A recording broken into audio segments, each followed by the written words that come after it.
நான் உங்களுக்கு காட்டுறேன் பாருங்க. சோ ரெக்கார்ட் வந்து ஃபர்ஸ்ட் நான் வந்து என்னென்ன ஸ்டிச்சஸ் எல்லாம் இருக்குன்னு சொல்லியிருப்பேன். சோ அதெல்லாம் வந்து பிரிண்ட் எடுத்து வச்சுக்கோங்க.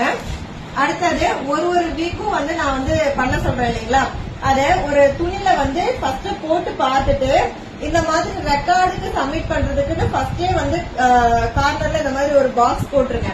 அந்த பாக்ஸ் போட்டுட்டு ஒன்னும் அந்த நேம் எழுதி அந்த ஸ்டிச்சஸ் வந்து போடுங்க. அப்பதான் வந்து ஃபைனலா நீங்க ரெக்கார்ட் சப்மிட் பண்ணும் போது இந்த மாதிரி கட் பண்ணி அதுல கவர்ல வைக்க ஈஸியா இருக்கும். நீங்க வந்து ஃப்ரேம்ல செட் பண்ணும் போது பாத்தீங்கன்னா ஒரு ரவுண்டா இருக்கும் இல்லைங்களா, சோ அந்த சர்க்கிள்ல வந்து ஏதாவது ஒரு மூலையில போட்டிருந்தீங்கன்னா கட் பண்ணி ஒட்டும் போது அசிங்கமா இருக்கும்.